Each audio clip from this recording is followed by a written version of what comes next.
The Maya didn't vanish, they left their cities. They walked away from their pyramids, their stone observatories, their great plazas. These places were swallowed by the jungle. It's one of the big mysteries. A civilization that mastered astronomy, that built these monumental networks, why would they just abandon them? It wasn't a disappearance, it was a transformation.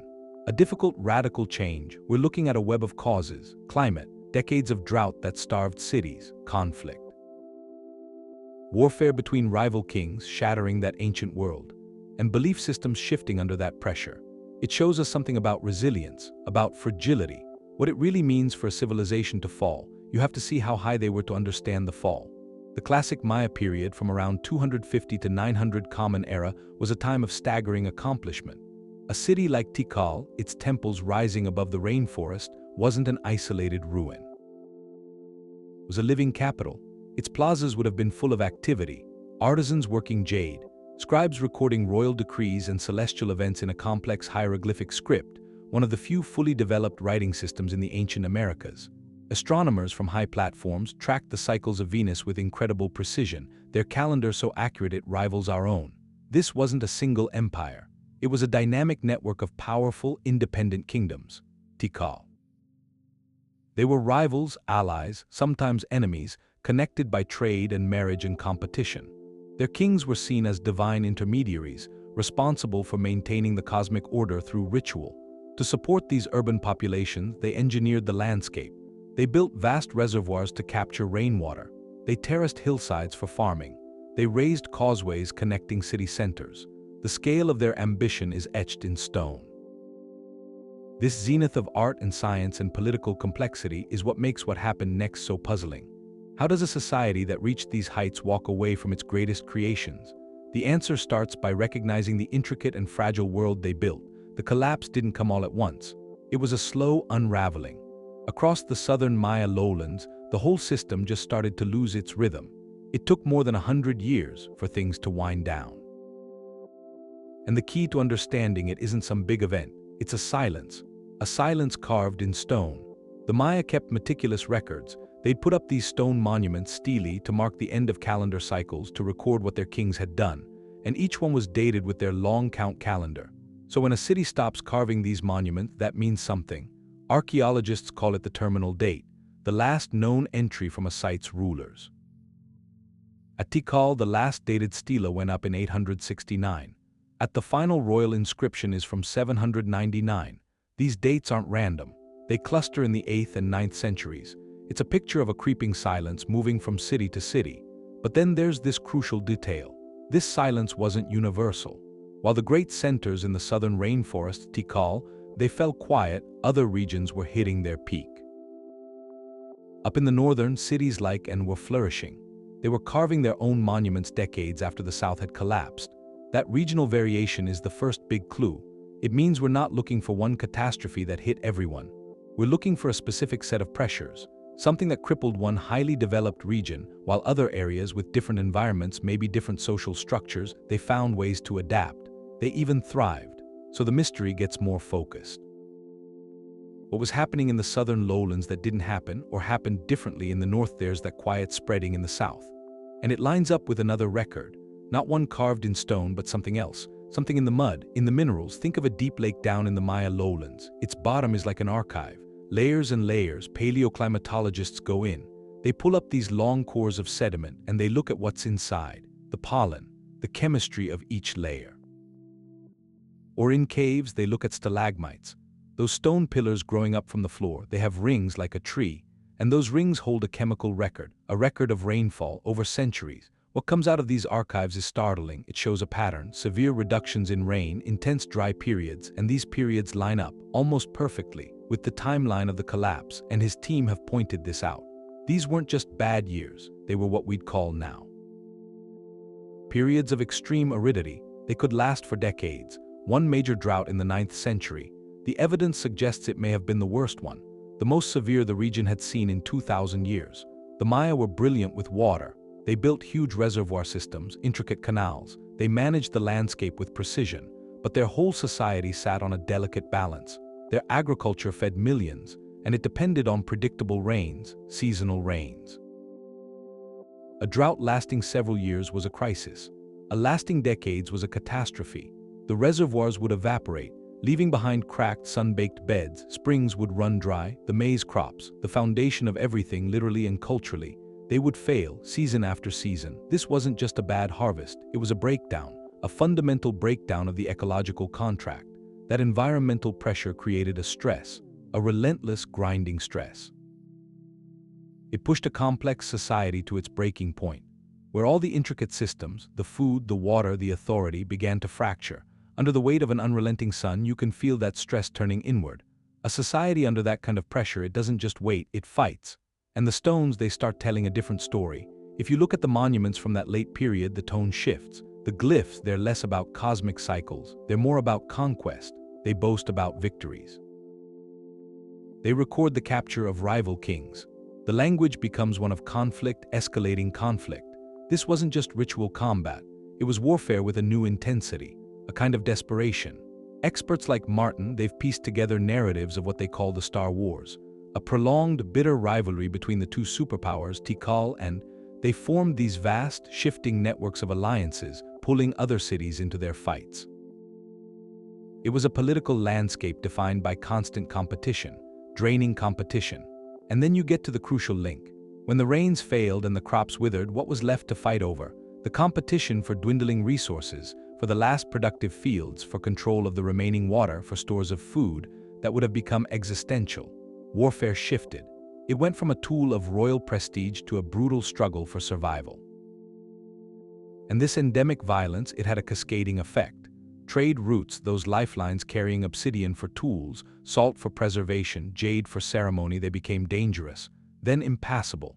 The movement of goods and ideas slowed to a trickle, and at the heart of it all was the king himself, the Holy Lord. His entire authority was built on a promise. He was the intermediary between the people and the gods.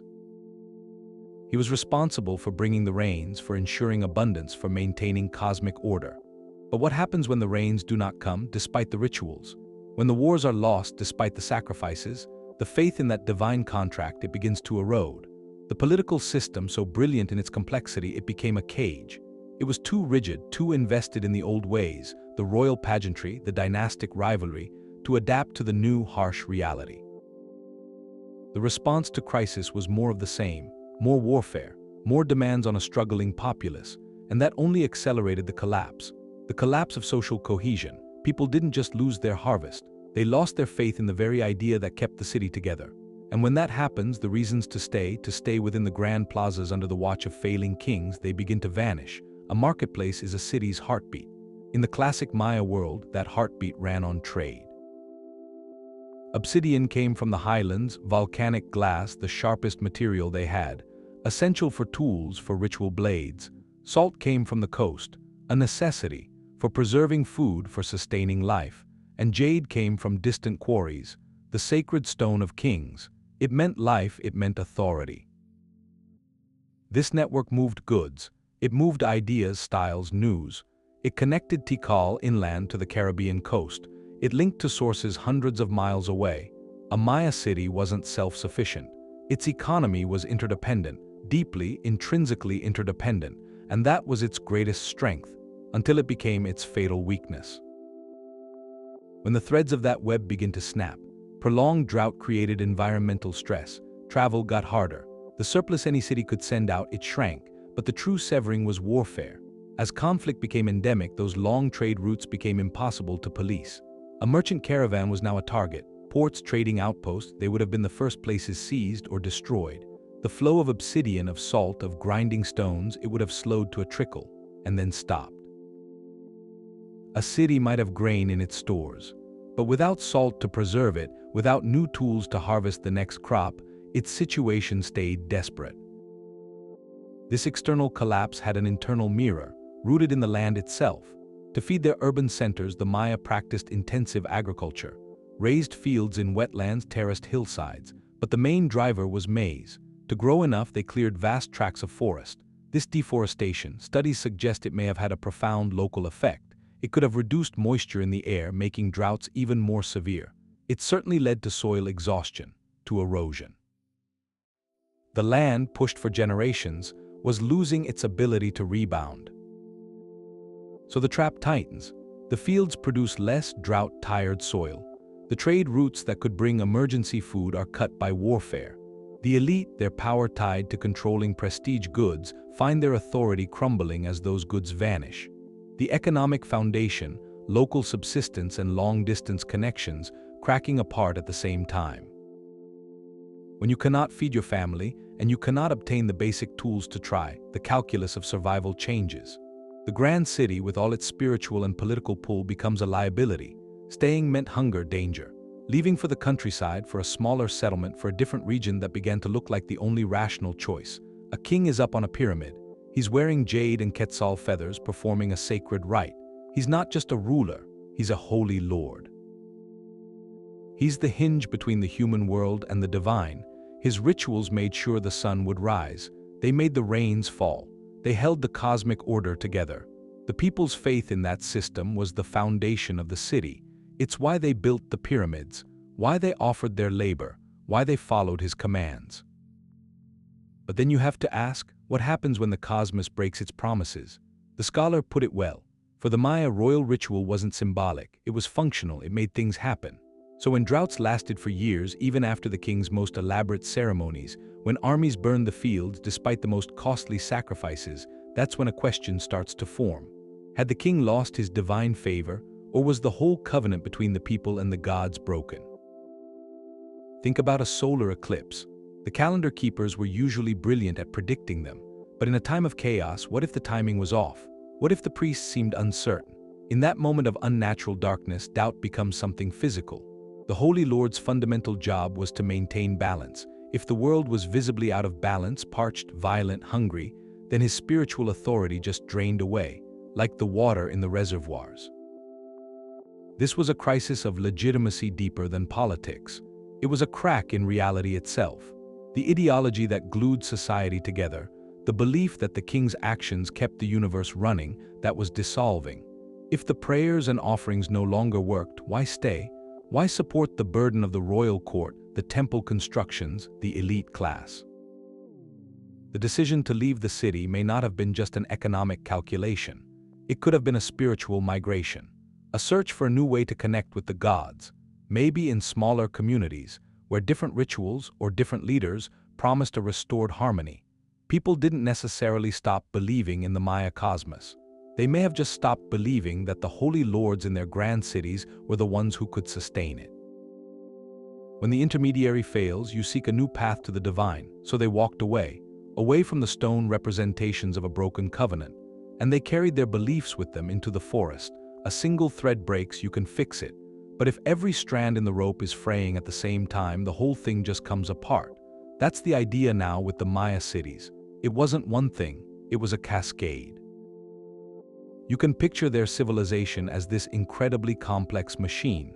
All the gears meshed together: environment, politics, economy, religion. For centuries, that machine built these wonders. But then one critical gear, the climate, started to seize up. Decades of drought. So the agricultural gear began to turn slower. Food got scarce. That put immense strain on the political gear. Kings had promised abundance and now they couldn't deliver. And rival cities, they were hungry too, so they turned on each other, fighting over what was left. That warfare then jammed the economic gear. Trade routes were cut, the routes for obsidian, salt, prestige goods. Now the machine is lurching. Trade is frozen, fields are failing. The common people are suffering. They look to the spiritual gear, to the divine king, for answers. But his rituals aren't bringing rain, his wars aren't bringing stability. So the faith that powered the whole system starts to evaporate. And the social gear, the willingness of people to live and work in these great cities, it grinds to a halt. Scholars call this a conjuncture, a perfect storm of stressors, each one making the others worse. The drought didn't just cause famine, it caused war, which caused economic collapse, which caused a crisis of faith, a vicious cycle. The very interconnectedness that made the classic Maya so successful became their vulnerability. Their society was woven so tight that pulling one thread unraveled the whole thing. No single explanation is enough on its own, not drought, not war, not rebellion. But combined, they create a scenario where every solution is blocked. Move to a new area, Other cities are already fighting over it. Innovate new farming, that takes time and stability, and that's gone. The system lost its resilience. It became brittle. And in the end, the logical choice for thousands of families was to just step away from the failing machine, to seek a simpler life somewhere else. The abandonment wasn't a decision made in a palace. It was thousands of small decisions in households as the gears of their world finally stopped turning. The theories are compelling, but the ground tells a different story. To understand an ending, you look at what was left behind. So you walk through an abandoned city, not as a tourist. As a detective sifting through the final days, archaeologists find a story in dust and stone, and it's rarely a simple one. Take a typical household.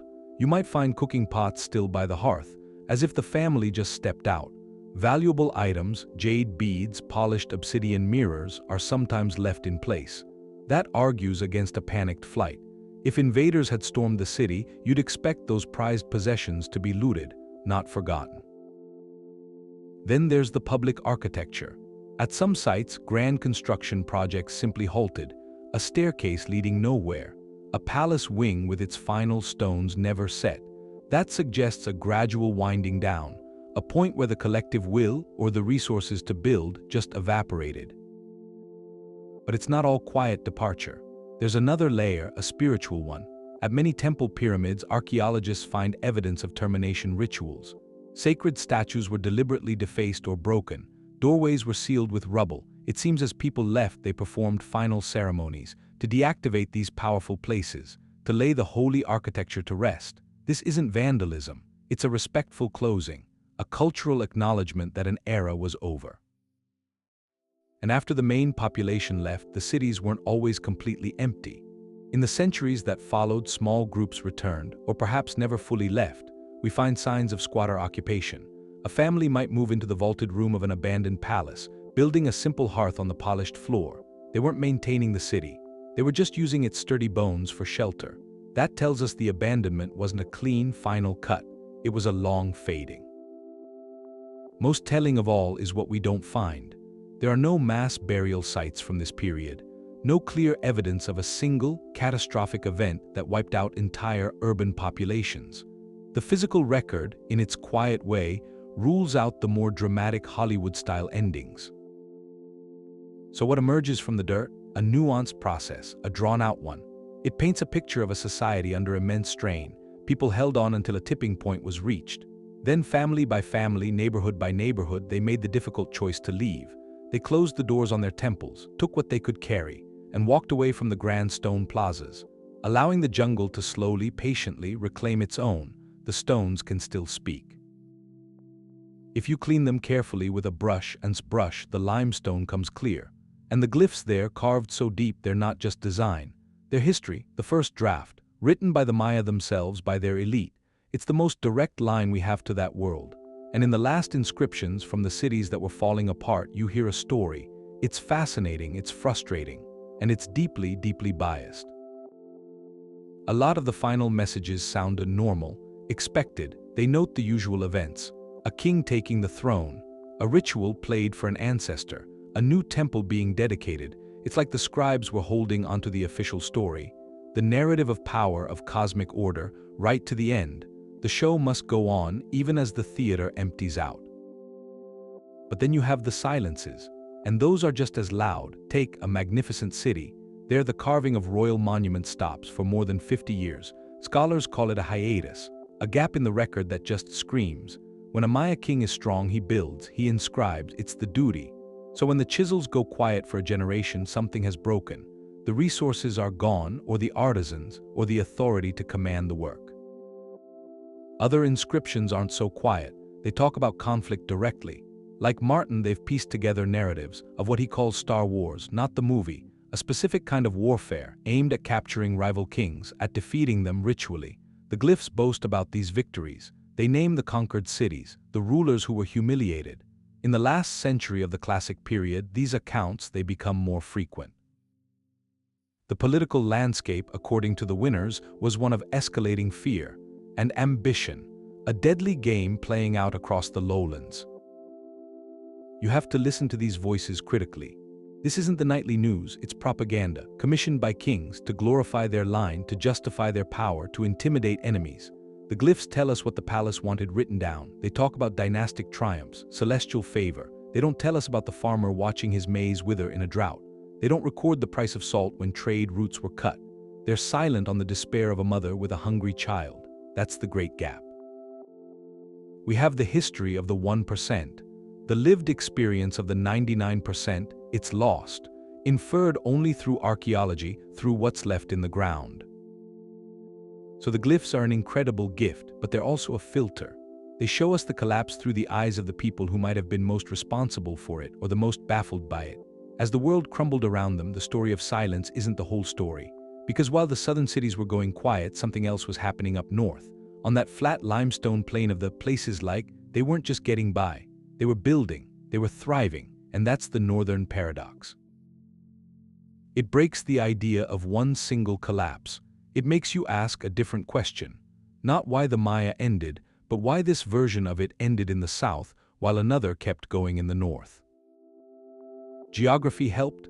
The north didn't have the big southern rivers. What it had were those deep natural sinkholes going straight down to the water. They were sacred places, portals to the underworld, and they gave a steady supply in a dry land. When they came, those deep wells were a buffer. A city built around a major had a lifeline. The southern cities depended on seasonal rain and reservoirs. They didn't have that. So the north's environment, harsher in some ways, was actually more stable when the rains failed. The societies were different too. The art, the buildings, the political glyphs, they point to a less centralized power. You don't see that same obsession with a single divine king in the inscriptions. Instead, there's evidence of councils, shared rule among elite families. The big structures like the Temple of the Warriors with all those columns, they suggest spaces for gatherings, for a broader ruling class. That flatter political structure might have been more adaptable, less brittle. If one leader failed, the system could adjust. It didn't have to shatter. Economically, the north was connected differently. While southern trade for jade and obsidian fell apart, they looked outward, to the Gulf of Mexico and the Caribbean. They traded salt, honey, cotton, cloth. That diversification meant they weren't relying on one crumbling network. When the interior kingdoms fell, the northern cities found new partners. They pivoted. So what you get is a people disappearing. It's a civilization reorganizing. The southern heartland, with its ancient dynasties and intense rivalries, was vulnerable to drought, war, failing faith. The north, with its different water, different politics, different connections, it weathered that. It transformed, which means collapse isn't inevitable. It's always specific pressures meeting specific vulnerabilities. And that difference between the silent plazas of Tikal and the bustling courtyards that's where the lesson is. That northern paradox makes you ask what happened to the people. The grand plazas emptied out, but they didn't just disappear, they walked away. It's a shift in thinking from a catastrophic collapse to a redistribution, a strategic one. Picture a family living for generations by a great pyramid. The droughts go on. The king's promises don't mean much. The markets have nothing. And the choice stops being about loyalty. It's about survival. So you take your tools, your seeds, your family, you leave, you go to the hills to a smaller village near a spring. Or you head north toward and archaeology is starting to see this movement. Surveys away from the big ceremonial centers show something. In some areas, just as the major cities were declining, smaller rural settlements saw more activity, more houses, more pottery. It's like the energy of the metropolis flowed outward. Like water finding new channels. That process is called ruralization. That complex social pyramid, the holy king at the top, then nobles, artisans, merchants, farmers, it didn't so much topple, it flattened. The elaborate hierarchy, the specialization, the concentration of power in stone cities, it became too costly. So people, they went back to a more direct relationship with the land, in smaller communities, more manageable ones. This reframing changes the story. It's not a mysterious apocalypse, it's adaptation. Leaving the megacity wasn't necessarily the end of the people. It was the end of a particular experiment, an urban way of life that needed constant surplus, constant labor for monuments, and unwavering belief in a central authority. It became unsustainable, so the people voted with their feet. A collective, gradual decision to invest in a different future, a more dispersed one, more resilient. It was less a collapse than a reorganization, a profound one. where the brilliant, fragile complexity of the classic period gave way to something more durable, if less glittering. The stones were left behind, but the people and their culture kept moving. A silent threat might have been there alongside drought and conflict. In a city under strain with scarce food and uncertain water, another danger could emerge: disease. It's a factor in the fall of other civilizations, but harder to trace for the Maya. Still, it's a possibility. The conditions at the end: dense populations living close together, sanitation problems, people and animals living near each other, turkeys, dogs which can let sickness jump between species, and widespread malnutrition from crop failures. When the body is weakened by hunger, its defenses are low. A common illness becomes devastating. An epidemic, maybe brought through trade, could sweep through communities already on the edge. The evidence is subtle because disease leaves no mark on stone, but researchers look for patterns. A very rapid depopulation of a neighborhood, for instance, that might point to an outbreak more than a slow exodus. The decision to leave might not have been just empty granaries or a rival army. It could have been the sound of coughing from the next house, the loss of elders who held knowledge or parents who provided. In that climate of fear, the logic of dispersal becomes overpowering. Getting away from others, breaking up the crowd, might have been seen as the only path to safety. Moving to a remote farmstead, a small village, could have been a desperate health measure. So while we lack the clear skeletal evidence of plague from later history, the potential is plausible. It could have been the final stressor in a cascade, a biological blow that shattered whatever social cohesion remained, making the abandonment of the city not just an economic choice, but a matter of survival. This factor reminds us the collapse was experienced in human terms, in the body, in the home, in the fear for children. It adds a layer of vulnerability to the story, but even here we see resilience. The response was to adapt, to scatter, to seek a new balance, and from that difficult transition the Maya found a way to endure. Millions of people across Central America today speak Mayan languages. They tend their fields with ancient knowledge. They carry a worldview shaped over. That's the thing to remember. The Maya didn't disappear. Their civilization went through a transformation. It was so profound it looked like an ending. After the great southern cities fell quiet, life didn't stop, it changed course. In the centuries after the post-classic period, new centers rose. In the northern was one, a walled city that governed a league of provinces, a mercantile powerhouse. They show a different model, less about an absolute divine king in a remote city. More about confederations, councils, trade alliances. The focus shifted. Long-distance trade by canoe flourished around the peninsula, connecting communities to new ideas, new goods. The cultural energy moved, it adapted. This wasn't a dark age, it was a reorganization. As the scholar Chase says, we should see it not as failure but adaptation. The resilience is in the details. The milpa, the traditional farming system, rotating corn, beans, squash, a sustainable practice perfected over centuries. It let communities feed themselves, without the vast state-managed infrastructure of the classic period. When that centralized system broke down, this decentralized knowledge ensured survival. The community structure persisted, extended family, local governance. It was the social fabric that held people together when the grand political tapestry unraveled. Even their knowledge systems transformed. The precise calendar, the astronomical observations, they weren't lost. They were maintained by priests, by daykeepers, integrated into ritual life in the villages, ensuring the continuity of a cosmic order, now operating on a more human scale. So the lesson: societal collapse is rarely a full stop.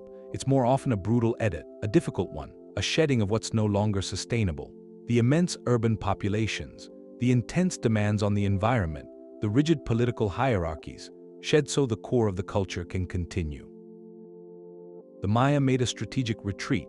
From a specific way of life the land and the times could no longer support. They traded pyramids for prosperous towns, stone monuments for oral histories, divine kings for community elders, they to survive. And in doing that they showed a breathtaking resilience. Their story isn't about a vanished people, it's about a culture that bent so it wouldn't break. Endurance is sometimes found not in holding on at all costs, but in knowing what to let go.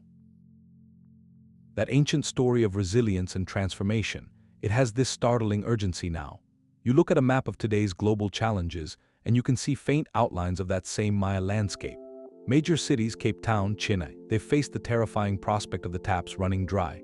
Agricultural regions battle prolonged heat, unpredictable rains. We're living in an age of environmental stress just as they were. So the Maya case study stops being just history. It becomes a mirror. a way to examine our own vulnerabilities through the long lens of time. One concept from their story is overshoot. That's when a society, in its growth, begins to demand more from its environment than that environment can reliably provide. For the classic Maya, it was likely the combination of a growing urban population and intensive maize agriculture, pushing against the limits of tropical soils and a delicate rainfall pattern. Then when a multi-decade drought arrived, the buffer was gone. The system had lost its resilience, and you see parallels. Water tables falling faster than they recharge. Fisheries harvested beyond their capacity to recover.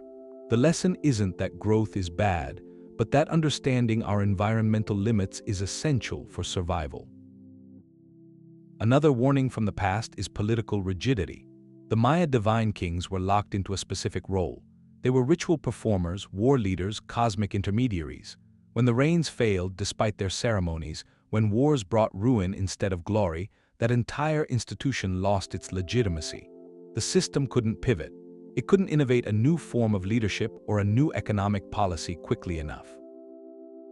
Today, we might see a similar danger in institutions, governmental or corporate, that are too slow to acknowledge new realities, designed for stability in a world that now demands agility.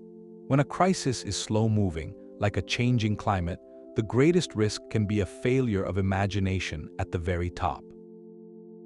So the Maya collapse isn't a prophecy, it's a pattern. It shows how interconnected everything is. A climate event doesn't just affect the weather, it shakes the economy. A failing economy undermines political trust.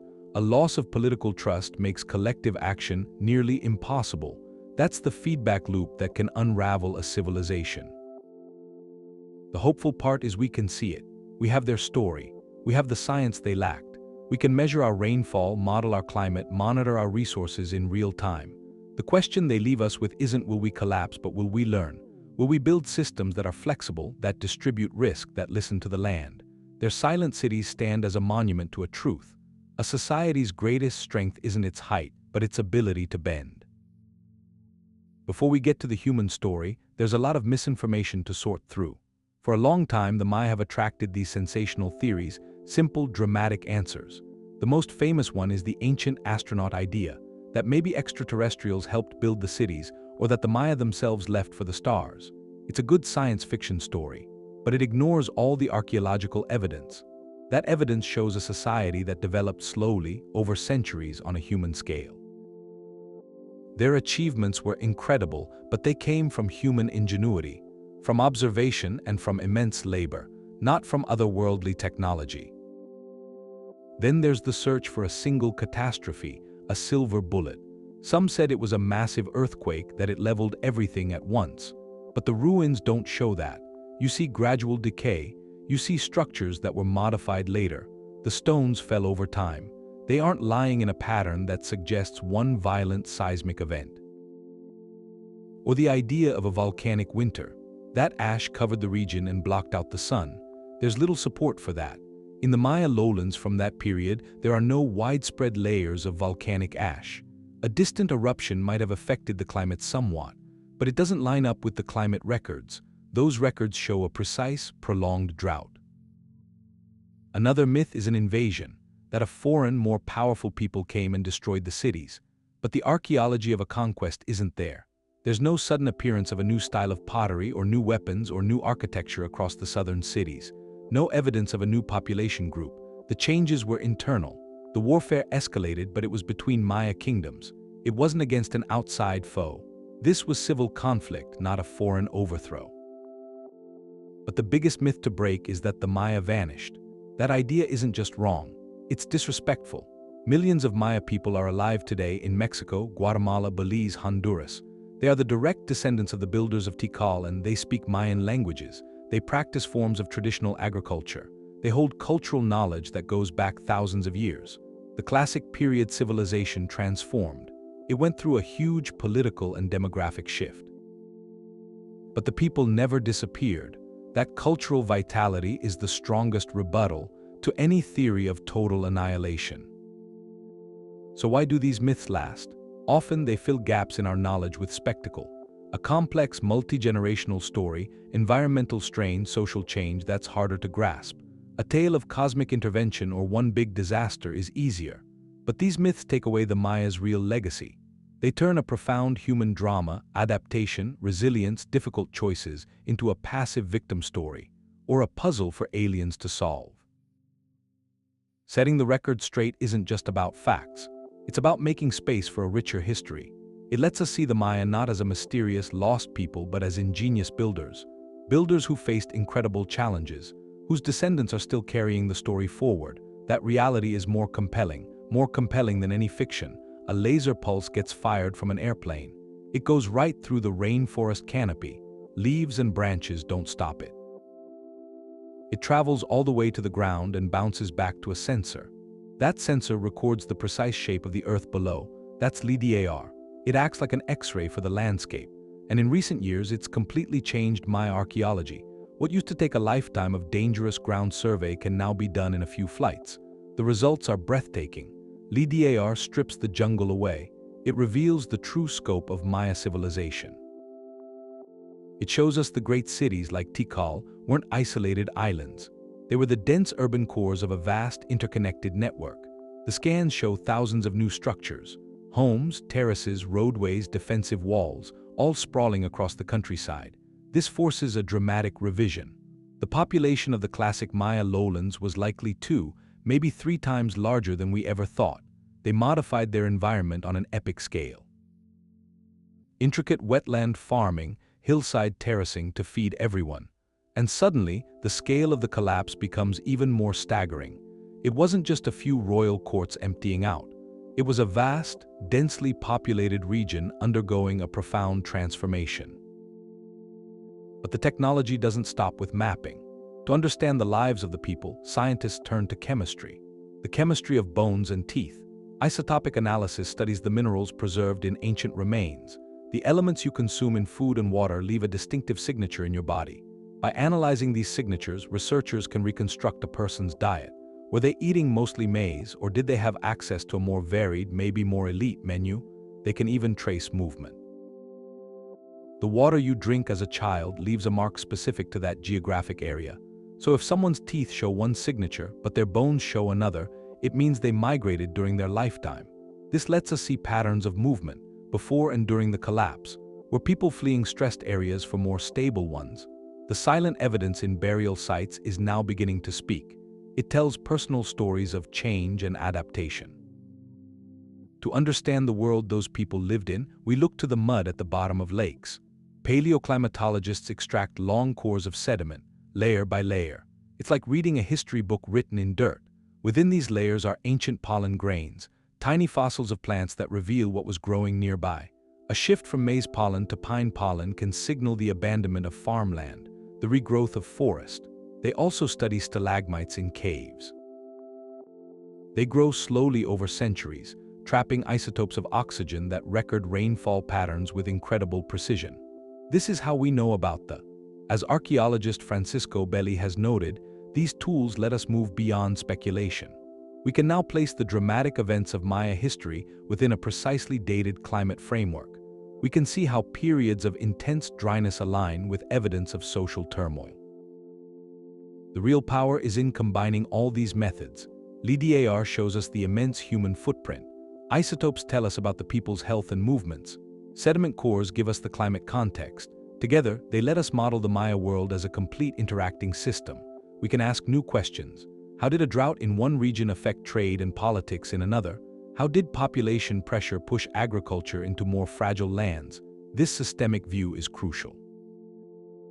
It shows the collapse wasn't a single event with a single cause.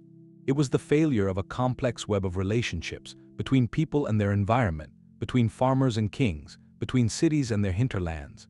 Every new technological advance peels back another layer of this mystery, not to give us a simple answer, but to deepen our appreciation for the intricate and fragile beauty of this lost world. The king is up on his pyramid looking out. The city feels fragile. The rains are late. The maize in the royal fields looks weak. Over there, smoke is rising, not from a ritual fire, from a village that's been burned out on the frontier. For generations, his ancestors ruled by a sacred contract. They were the holy lords, their blood rituals, their ceremonies. They guaranteed the sun would rise. They made sure the rains would fall. They kept the world in balance. But now the world feels unbalanced. The old rituals seem to lose their power with every drought. That was the dilemma. The thing that built the Maya Golden Age, divine kingship, it may have become a trap when the crisis hit. The system demanded a performance. A king proved his divine connection by building monuments, by winning wars, capturing rivals for sacrifice, through lavish ceremonies. His power was theatrical. It was cosmological and it was absolute. But what happens when the script fails? When the king performs the rain ceremony and the skies stay empty? When he leads his warriors to battle and loses, the faith of the people starts to crumble, and the loyalty of the lesser nobles, the administrators, it begins to crumble too. As Lisa points out, the king's legitimacy was tied to perceived success. A string of bad harvests wasn't just a farming problem, it was a challenge to his holy mandate. So faced with this, what could a king do? His entire identity, the whole political system, was built on tradition. Innovation might look like weakness. Or heresy? Could he redistribute the grain from the royal granaries to feed people? That might undermine the wealth-based hierarchy that supported him. Could he sue for peace with a rival to conserve resources? That would be an admission of weakness. It might invite more aggression. Could he tell people to abandon the city gods to worship new ones? Unthinkable. The solutions that were needed were probably pragmatic, earthly, systemic, but the king's toolbox was filled with ritual, with symbolism. With martial glory, you see this rigidity in the stone record. In the final decades of many cities, the monuments keep telling the old stories. They record royal accessions, ritual anniversaries, claims of supernatural favor. It's like the elite were doubling down on the traditional narrative, shouting their divinity into a gathering storm. There's little evidence in the inscriptions of kings addressing food shortages or engineering new water systems as central propaganda.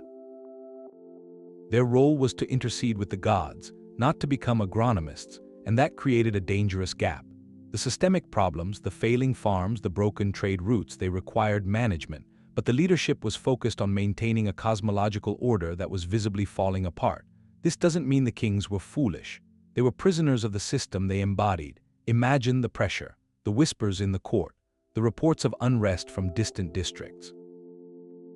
The choice every dry season: do we perform the same ceremony with even greater fervor, or do we try something new and risk everything? The collapse, in part, can be seen as a failure of political adaptation. When the environment shifted and the economy strained, the complex Maya political system, centered on these divine individuals, it proved too inflexible to pivot. The very concentration of power that allowed for the creation of megacities may have prevented the decentralized, agile responses needed to save them. The king, meant to be the pillar of society, found himself standing on crumbling ground. The grand plaza is empty, but in a small courtyard, life continues. That's where the collapse was really felt, not in the temples, in the daily struggle. Archaeologists call it the ground truth. They look at ancient garbage heaps, they look at the floors of common homes, and they can see a world in slow decline. The diet changes in those final decades. Bones show less meat from deer or turkey, animals that needed healthy forests. There's more evidence of small animals, trapped easily, and a heavier reliance on wild plants, tough plants. You see signs of nutritional stress, lines in teeth, especially among the young. Hunger was a constant companion. The tools changed too. For generations, sharp obsidian blades were common, traded from distant sources. In the fading years, those become rare. Broken pieces are resharpened until they're tiny slivers. People turn to local chert, a stone. It makes clumsier edges. That's a small detail with huge meaning. The long-distance trade networks were failing. A family couldn't replace a simple knife. Imagine that, every chore harder, every task taking longer. Spaces inside homes get repurposed. A room for weaving might store the last seeds. An exterior courtyard might get a new oven, as if people were pulling their world inward, trying to be more self-sufficient. There's little evidence of a sudden, violent end, no layers of ash. Instead, there's often a sense of orderly departure. Valuable grinding stones left behind, too heavy. A few pottery vessels placed carefully in a corner. Then the door is sealed, or just left open. The roof thatch caves in. Wind-blown soil fills the space. That's the human scale of it. It wasn't a mass exodus on a single day, it was a trickle. A family, after a bad harvest, packs what they can carry, slips away into the forest, hopes to find kin in a smaller village. Another family holds out a few more years, then follows. The decision to leave wasn't about history, it was about survival. Where could the children be fed? Where was there water? The city, with its failing infrastructure, no longer had answers. So they walked away from the stone wonders, seeking not a grand new destiny, just a future. Their resilience wasn't in holding on, it was in the courage to let go and begin again. The Maya weren't the only ones. A city going quiet, a civilization reaching its end, that story has happened before. You can look at other places, the Akkadians in Mesopotamia, the Khmer at Angkor Wat. You put them next to the Maya and you start to see things, patterns in the chaos. A big one is the environment, pressure on the land. The Akkadian Empire collapsed a long time ago, over 4,000 years. The data shows a drought, a terrible drought that lasted for centuries. Their agriculture fell apart because the climate changed. It's a similar story. Then at Angkor, it was a different kind of environmental problem. They built this incredible water system. Canals, reservoirs, a marvel of engineering. But that system might have helped cause their decline. The soil eroded.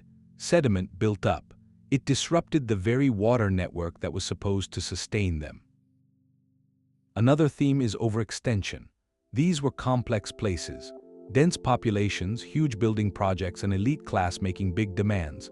The whole system became rigid, stretched to its limit. So when the first real shock came, a drought or a political break, there wasn't much flexibility. No room to adapt. The web that held it together, trade and taxes and ritual, it started to unravel. But the Maya were different in key ways. Their environment was a tropical forest. They built these dense cities in a place we thought couldn't support it. And politically, they weren't one empire. They were a network of rival city-states, like competing noble houses. That decentralization, it meant there was no single central authority to collapse all at once. But it also meant constant conflict, a draining competition. And then there's the abandonment. In the southern Maya lowlands, it was so complete.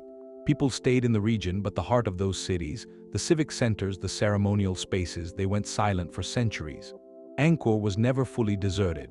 Akkadian cities were often, but at a place like Tikal, by the 800s, the retreat was profound. It feels like a conscious uncoupling, a stepping away from an entire way of life. So the comparison tells you something. There's no single script for collapse, but there's a recurring warning. It's about vulnerability. Any society that pushes its environmental limits, that builds itself without room for change, whose leaders can't see a different future when the old one is failing. The Maya, the Akkadians, the Khmer, they all built wonders. Their stories ask the same question, really. How do you build not just for grandeur, but for the day when the rains don't come, the silence settled in? But the forest, it was just beginning. After the last footsteps faded from those big plazas, a different life started its work. Slow, inevitable. That tropical climate, which used to need constant clearing, it became the main artist. Vines covered staircases. Ceiba trees sent roots through palace walls, that gentle, persistent strength prying apart stones fitted without mortar. And leaf litter built up, season after season, century after century, making a soft, dark soil that buried courtyards and platforms. Archaeologists have a name for this whole process of a site becoming earth again. They call it taphonomy. It's the story written by rain, by roots, by time. The change wasn't always total or fast. Evidence shows that for generations, maybe centuries, some places kept a memory. Signs of what scholars call squatter occupation. A family might shelter in the shell of a noble's house, their simple hearth right on the polished floor. Or a community might make pilgrimages back to an old temple, leaving offerings at the crumbling altars, honoring the spirits of a place their grandparents left. But as those living memories faded, the cities changed in the mind. They became the Maya word for a place abandoned to the forest. They turned into homes for powerful, unseen forces, locations for legends, not for living. This natural reclamation, it's the final layer of the mystery. It created the lost city. For the outside world, these places didn't just decline, they vanished, swallowed whole. That image, a sublime, intricate civilization completely consumed by wilderness, That's what captured the 19th century imagination. It fueled the romantic quest of explorers. Made rediscovery feel like a triumph over nature. To understand taphonomy is to grasp the scale of time here. It's to see the jungle didn't destroy these cities. It just waited with infinite patience to take them back. And in that quiet reclamation, it preserved them, shrouded, protected, until a new age was ready to look. The long sleep of stone ended in the 19th century. With the sound of machetes, adventurers and diplomats and artists, they pushed into the forests of Central America. Following rumors of immense ruins. The most famous pair was an American diplomat, John Stevens, and an English artist, Frederick. Their journey was an ordeal, heat and insects and illness. But then they hacked into a clearing, and they saw it, a place like that towering, vine-draped facade. They were stunned. With his artist's precision, he didn't just sketch, he documented. His illustrations, beautiful and haunting, they were published in their books, best-selling books. And they brought these lost cities to the West for the very first time. They created that iconic image, the lone explorer, standing before the silent, ancient wonder. But what did they think they were seeing? Their interpretations, like most early ones, they were wildly off. They saw connections to Egypt, to lost tribes of Israel, to anything but the direct ancestors of the Maya people living right there. That was the first layer of the mystery, wrapped in romantic imagination, colonial imagination. Then the real work began as archaeology itself grew up. The early 20th century brought figures like Alfred. He brought meticulous photography, casting to record the monuments. Then came the institution-led excavations, teams from universities and museums. They arrived not just to clear but to reconstruct. They stabilized collapsing temples, like the massive work at Tikal. The goal shifted. It shifted from treasure hunting to context. It wasn't about prizing out a jade mask anymore. It was about who wore it, when, why it was placed in that specific tomb. Every trowel of dirt was a clue now, a potential clue. And through all this there was a thread being followed, slowly, the writing. For decades, the glyphs on the stele and temple walls, they were considered decoration, an impenetrable mystery. The breakthrough was slow, a collective effort across generations. Scholars realized it was a true writing system, recording language. They cracked the calendar codes first, then royal titles, then verbs. Piece by piece, the silent stones began to speak. Names and dates and events. The discovery of the Maya kings, their wars, their rituals, it didn't come from a single dig. It came from this patient decipherment. But we have to pause here and correct something, a profound oversight. For the local Maya communities, these places were never truly lost. They were, yes, but often known. They were part of the landscape, part of story and memory. Guides from these communities, they led those early explorers to the sites. Their knowledge of the forest was the map. The romantic myth, the myth of the intrepid explorer finding a city in empty wilderness, it erases that. It erases that partnership, that continuity. It frames the Maya past as a dead civilization, something to be uncovered by outsiders, not a deep chapter in the ongoing story of a living people. This history of re-encounter, with all its misinterpretations, its evolving ethics, it's itself a key to the mystery. It shows that our understanding of the classic Maya collapse, it isn't a fixed truth dug from the ground, it's a story. A story we've been writing and rewriting for 200 years. Each generation asks new questions, uses new tools, and hopefully listens to more voices. The cities were reclaimed by the forest, but their story was reclaimed by history. One difficult illuminating piece at a time. We have this incredibly detailed map, but it's still full of blank spaces. The Maya collapse isn't a locked door. It's more like a room full of scholars, all debating under one flickering light. They're not arguing about whether something happened. They're wrestling with how it happened, and in what order. And which thread, when you pulled it, made the whole tapestry come apart. Take the theory. The evidence from lake beds and cave formations is powerful.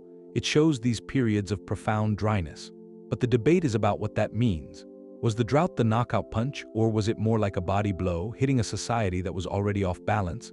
Some researchers see climate as the dominant cause, a force of nature no human system could withstand. Others push back. They point to the northern cities, which thrived during those same dry periods. They argue the drought was a severe stressor, yes, but the real failure was political. It was the inability of kings and institutions to manage that crisis, to adapt, to share resources. So the question becomes, did the drought cause the war, or did the war make everything too fragile to survive the drought? The answer is probably both in a terrible cycle. but assigning the primary blame, that's an active academic battle.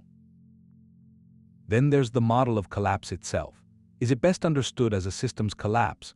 That term suggests an interconnected network of failures, where the breakdown in trade makes the food shortage worse, which fuels more war, which destroys faith in leadership.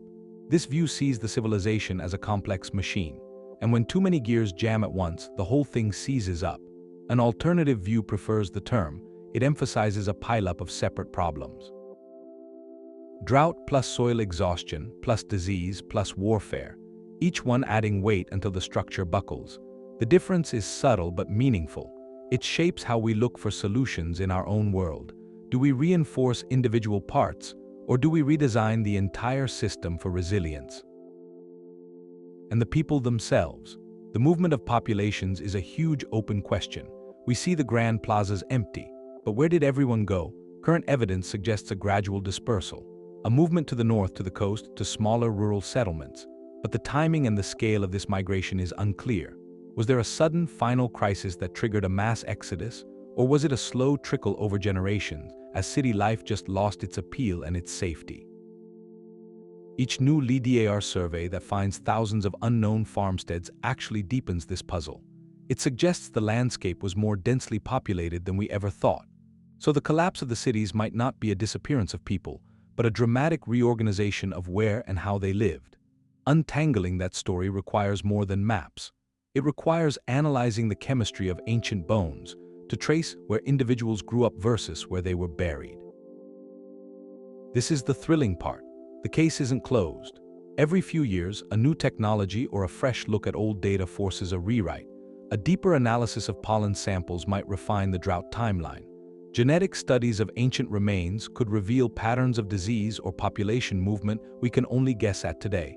The next big discovery might be sitting in a museum drawer, a pottery fragment with a forgotten glyph. Or it might be hidden under the jungle canopy, waiting for a laser pulse to reveal its shape. This uncertainty isn't a weakness of history, it's its greatest strength. The story is alive, it breathes, it changes. And that means our conversation about the Maya, about how societies rise and transform and endure, that conversation is just getting started. The stone cities went quiet, but the civilization itself, its heart kept beating. The real legacy of the Maya isn't in those empty plazas, it's in their descendants. Millions of people across Guatemala, Belize, Mexico, Honduras. They speak Mayan languages today, and these aren't relics. They're living languages, used in homes, in markets, now in literature, in media. That's a direct thread back through time, carrying stories, carrying concepts, a whole way of seeing the world that survived conquest, survived colonization, survived the collapse of kings. That enduring spirit goes into the land itself. The ancient Maya were stewards of their environment. They developed agricultural techniques for the tropical forest, the milpa system, a sustainable cycle, rotating maize, beans, squash. It's still practiced today. It's a living library, ecological knowledge passed down for over 1,000 years. And their understanding of the cosmos, that persists too. The famous calendar that sparked so much modern fascination, it was part of a larger tradition. They tracked Venus, solar eclipses, seasonal changes, with incredible precision. That deep connection to celestial patterns, it's still woven into cultural rituals, into community life. It's a worldview that saw humanity as part of a larger, ordered universe. Artistically, the influence resonates. The intricate patterns on ancient pottery, the bold lines of the glyphs, the iconic representations of gods and rulers, these have inspired modern artists, designers. You see echoes in contemporary murals, in textiles, in graphic design. It's not about copying old motifs. It's a visual language that still expresses identity, expresses resilience. The stories from the temple walls, they're recounted now in new forms, keeping ancestral heroes alive. Keeping cosmological beliefs alive for new generations. Or maybe the question is wrong. Instead of only asking why the cities were left behind, we should look at what was carried forward. The collapse of the political system, the abandonment of urban centers, that was a transformation, a period of immense hardship, but it wasn't an ending. The culture adapted, it shifted. It persisted with a quiet strength. That mystery of endurance, maintaining a distinct identity across centuries of upheaval, that might be their greatest achievement. It reframes the narrative. From tragic loss to incredible persistence. The measure of a civilization isn't just in its monuments, it's in the unbroken spirit of its people. The living legacy raises a question. Who tells the story of the past? Archaeology was a treasure hunt for a long time, a search for lost cities, for golden artifacts. The focus was on the monumental, on what could be taken back to museums far away. The people whose ancestors built those monuments were left out. Their knowledge was overlooked. Their connection to the land, to its history, was ignored. That approach is changing now. It has to change, because the Maya past isn't a dead, forgotten thing. It's part of the present for millions of people. This shift is about ethics. How do you study a history that belongs to living communities? The first major issue is cultural patrimony, the rightful ownership of cultural heritage. Countless Maya artifacts were removed from their homelands over 2 centuries. Jade masks, sacred ceramic vessels. They sit in museums and private collections across the globe. For descendant communities, these aren't merely objects. They're ancestral belongings. They hold spiritual significance. They're pieces of a cultural identity that was fragmented. Repatriation, returning these items, is about more than possession. It's about healing, restoring a sense of wholeness. One Maya cultural advocate said these objects are our grandparents. They need to come home so we can care for them, so we can learn from them directly. Beyond the artifacts, there's the research itself. Modern archaeology sees collaboration as ethical, and it leads to better science. When archaeologists partner with Maya communities, they gain access to deep, generational knowledge. Local guides can point to features invisible on a map. Elders can explain the traditional names of places, names that hold meaning lost to outsiders. Community members provide context for finds an outside researcher might misinterpret. This partnership transforms the work. It shifts from extraction to dialogue. Projects now include community liaisons. They train local people in archaeological techniques. They ensure findings are shared and explained in accessible ways. The goal isn't just to write a paper for other scholars. It's to contribute knowledge back to the people whose history it is. This collaborative approach changes the narrative. The mystery of the Maya collapse stops being a detached academic puzzle. It becomes a chapter in a much longer, ongoing story. A story of adaptation and survival the Maya people themselves have been writing for. Including their voices makes the history richer, more nuanced, more respectful. It challenges the old notion of the lone explorer discovering a lost world. That world was never lost to everyone. It reminds us these silent stones aren't just subjects for our curiosity. They're ancestral homes, they're sacred sites, they're places of memory. By listening to the living descendants, we don't solve the mystery of the past. We honor it, and we ensure its lessons are carried forward with the dignity they deserve. The legacy is in the physical places. The ancient cities face these new challenges now, not from drought or war, but from the modern world. The jungle that reclaimed them is both a protector and a threat. The roots of giant trees can shift massive stone blocks. Tropical storms and heavy rains erode plaster facades, the murals. Invasive plants grow over structures, and that accelerates decay. It's a constant, quiet battle for the conservators, but the human pressures are more acute. Tourism is a double-edged sword. The revenue is vital for local economies, for funding the preservation work. Yet the presence of thousands of visitors is a risk. The oils from hands touching a carved stela degrade the stone. Foot traffic wears down ancient plaster floors. Even breathing in a sealed tomb chamber raises the humidity, promotes mold.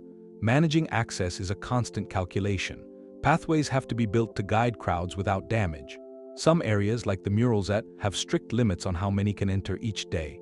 The goal is to let people experience wonder without loving the place to death. Then there's the darker threat, one of pure loss. Looting is still a devastating problem. Tomb raiders searching for saleable artifacts tunnel into pyramids and palaces. They smash through walls, destroy the architectural context, remove objects that could tell us about trade, status, belief. A looted jade bead in a private collection tells us almost nothing. That same bead, found in its original place next to a burial, can speak volumes about social hierarchy, about ritual. Each looted site is a page ripped from the history book. A piece of the mystery of the Maya collapse that may be lost forever. Organizations work against these odds. The INAH, Mexico's institute, employs teams of archaeologists, architects, conservators. They stabilize walls, clear vegetation in controlled ways, monitor structural integrity. International groups provide funding and expertise for specific projects, documenting endangered inscriptions with three-dimensional laser scanning. That digital preservation creates a perfect record, a backup in case the physical object is damaged. This work connects our curiosity about the past to our responsibility in the present. Unraveling the mystery of why these cities were abandoned depends on the evidence they left behind. Every eroded step, every looted tomb makes that puzzle harder to solve. Protecting these sites isn't about freezing them in time. It's about ensuring that future generations, with better technology and questions we haven't yet thought to ask, will still have a past to explore. The future of this ancient story depends on the choices we make today. So after putting all these pieces together, the story of the Maya cities isn't just a straight line from greatness to collapse. It's more like a fabric, woven from different strands, and each one got pulled by the others until the whole thing was under too much strain. And then it changed. The clearest way to see it is as a feedback loop, a series of connected failures. It probably started with the environment. Decades of serious drought put too much pressure on the farming system. Reservoirs went dry, corn harvests dropped, and hunger became a real possibility. That scarcity didn't happen alone. It put pressure on the political system. The kings, who were supposed to guarantee prosperity and keep the cosmos in order, found their rituals weren't working anymore. Rival cities, also desperate, started fighting each other more intensely, competing for the good land and resources that were left. Those famous Star Wars between Tikal and they weren't just politics. They were a sign of the system breaking down. And that warfare then damaged the economic threads. Trade routes for things like obsidian and salt got cut off. Artisans lost their materials. Farmers lost their markets. The elite, who got their power from controlling that trade, saw their authority start to fall apart. And then the last thread, the ideological one, began to give way. If the Holy King couldn't bring rain or win wars, why would people keep building his temples or supporting his court? The social contract, which was based on faith, just frayed and broke. So drought led to war. War led to economic collapse. Economic collapse led to a crisis of belief. Each problem made the next one worse in a spiral. But even inside that spiral, you see human choice and regional differences. This wasn't a uniform disaster that hit everywhere the same. Some cities in the north with better access to groundwater, they adapted. They even thrived for centuries longer. Their political models might have been more flexible, less tied to that rigid idea of the divine king that failed in the south. And for regular people, leaving was probably a slow, difficult decision. It wasn't about running from one catastrophe. It was about enduring a declining quality of life, less food, more danger, a lost faith in the old order. Eventually, the cost of staying in the great city was higher than whatever promise it once had. So they took their families and walked into the forest towards smaller, more sustainable communities. That changes the whole story. Leaving the big cities wasn't a disappearance. It was a strategic reorganization, even if it was traumatic. A civilization picking a different path for survival when its biggest urban experiment became impossible to sustain. So the mystery changes. It stops being just what killed the Maya. It becomes, how do even the most brilliant and adaptable societies get to a point where their greatest achievements become their biggest weaknesses? The silent stones at Tikal, and they aren't just monuments to a fallen kingdom. They're a case study, written in limestone and soil, about the delicate balance every civilization has to manage with its world. The stones are silent, but they do speak. They speak in complexity, not in a single event. What we see is a landscape where the climate was changing, and that change put pressure on everything, on the foundations of life. Kings were bound by tradition, and they were trying to hold kingdoms together that were already fracturing. And for ordinary families, it was a daily calculation. A calculation about survival. This wasn't a sudden disappearance. It was a slow transformation, a strategic retreat from a way of life that couldn't be sustained anymore. The lesson is in their resilience. The Maya people, their languages, their traditions, they're still here. Their descendants are here, a living bridge across 1,000 years. That history makes you look at our own world, at our interconnected societies, at the balance between what we build and the environment that supports it. So the question is about the evidence. What piece of it stays with you? The climate data showing those shifts, the stories of conflict carved right into the stone, or the quieter evidence of households making the choice to leave, to move on.